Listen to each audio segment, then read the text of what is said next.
Hey everyone, it's Laurie from Cook Scrap Craft and welcome back to the channel. Today I'm doing the April Off the Board hop. This is hosted every month by Crystal from Pineapple Papers, and it's basically just challenging us scrapbookers to go onto our Pinterest boards, whether it's a scrapbook Pinterest board or not, and just be inspired by something that you see on there and use that in your scrapbook layout. So I have the full list of participants in the description box below, so I hope that you join along on this hop and see how everyone else was inspired this month. The layout that I was inspired by is posted in the bottom left-hand corner. And I saw it. It wasn't actually something that I had saved. It just popped up in my home feed when I was going onto Pinterest to look for something to inspire me. And I really, really liked that layering of tags that uses a Paige Evans collection. I can't remember which one. It was posted on scrapbook.com and it was designed by Elodie L, who I think you can find. Her blog is Never Cut the Scrap, but you can also find her on Instagram as well. Maybe I'll try to link her below so you guys can give her a follow because she has some really amazing things. And of course, I pinned this, I saved this layout immediately, so I will link my Pinterest down below as well so you can have easy access to that. So I really liked the little tags.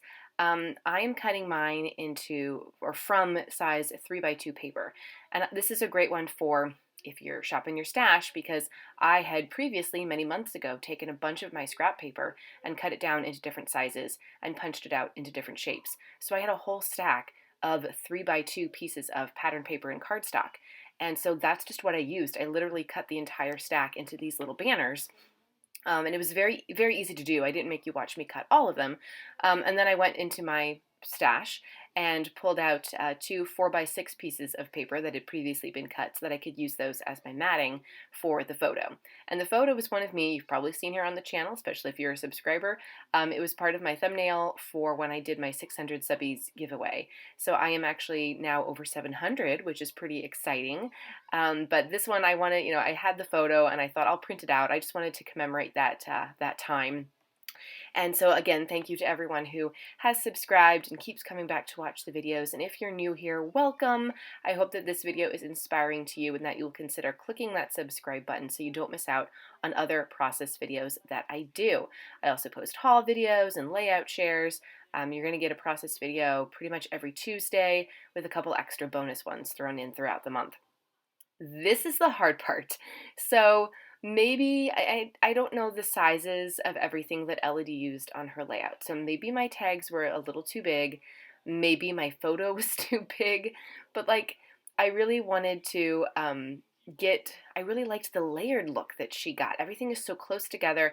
And I think my problem was I didn't tuck the banner pieces close enough together.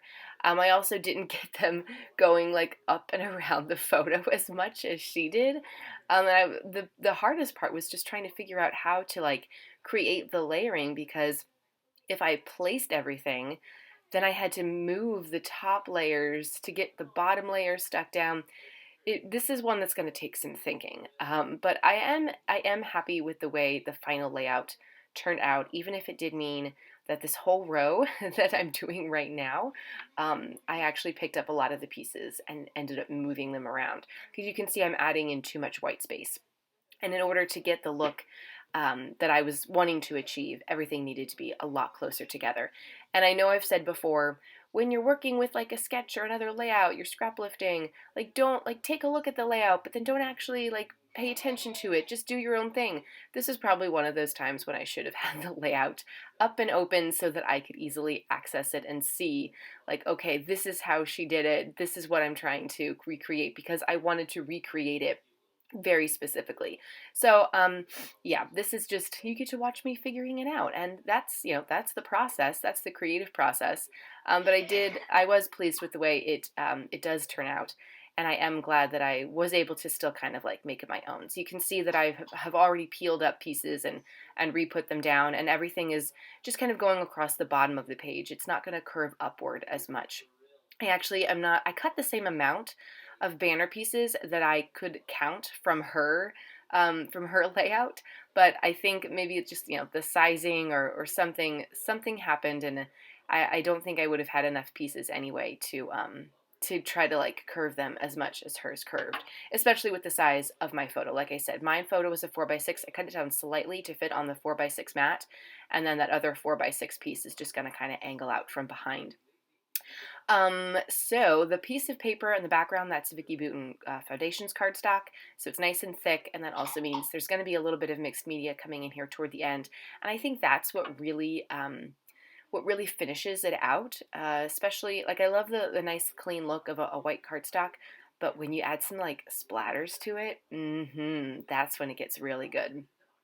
I did have to cut a few more banner pieces since I messed up a couple, and I have inked all of them with my black Hampton Art ink pad, just to give them some extra dimension since they are so closely layered. And I've actually got, no, I still have, oh, this is almost like an optical illusion. I think I have actually 4 layers of banners as opposed to the 3 that she has. But that's okay. Doesn't matter. And I will end up cutting the edges off of the ones that are kind of sticking out. I actually don't do that in this layout. And then after I did the splatters, I was like, oh yeah, I need to cut those.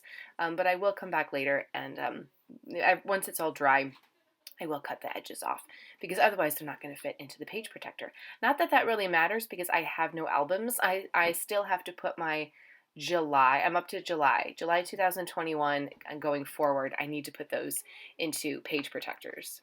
But that is neither here nor there. Let's see if I can tell you more about what's happening in this process video. So I'm grabbing some alpha stickers from Bella Boulevard. Those are the Florence alpha stickers, and I love them. I love them, love them, love them. I want them in every color.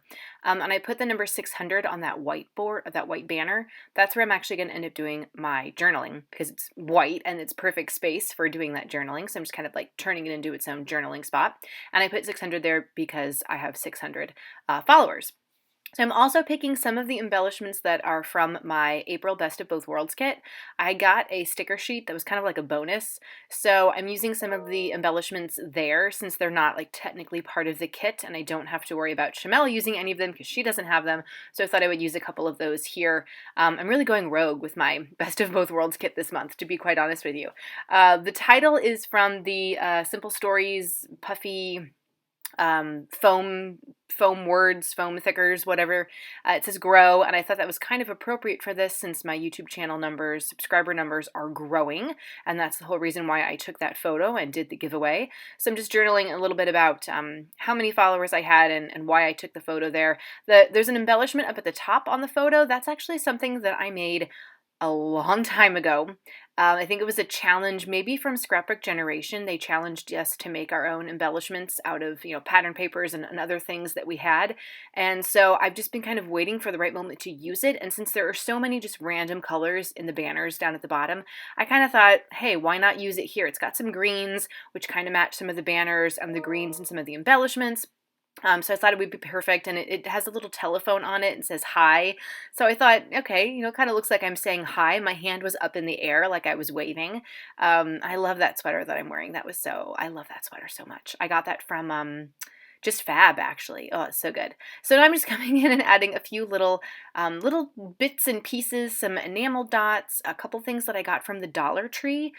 They had sheets of these really pretty enamel gems in all sorts of different colors. So I'm just popping in a few of those here and there. I'm taking a few other small embellishments just to kind of bring in some other interest in the banners, especially the ones that don't have pattern paper, the ones that are just solid cardstock. And then I'm adding in some honeybee stamps, enamel gems that have been in my stash for a couple months too, and they have lots of different colors in that pack that I got. So I think I've said this before, I've gotten a lot of use out of those honeybee stamps gems. I would definitely make another purchase from them. I think I got that from scrapbook.com. That was part of one of the past Best of Both Worlds kits. Now, I think some of the banners in the original layout, maybe they were kind of ruffled up a little bit. I've kind of added a few extra pieces of my double-sided tape just to kind of stick things down just a little bit, just a smidge, because when it goes in a page protector, you're not going to be able to see like the ruffles as much. So I was just kind of making everything a little bit flatter, and then I'm going to come through and do saltwater taffy and 2 other colors. There's a green Lindy Stamp Gang and a yellow from Tim Holtz that I'm going to just do some splatters, and I really think that just finishes off the layout so nicely, especially with like the solid white background. So that's going to do it for this layout. I will have some close-up photos to follow so that you can see things in a little bit more detail, get an idea of what that layering looks like with the banners. Let me know in the comments if you do have any questions about the products or techniques that I used, or if you just want to say hi. I respond to everybody who comments. It's so great to have you guys here, and I hope to see you again next month for the next off the board and for more process videos. Bye!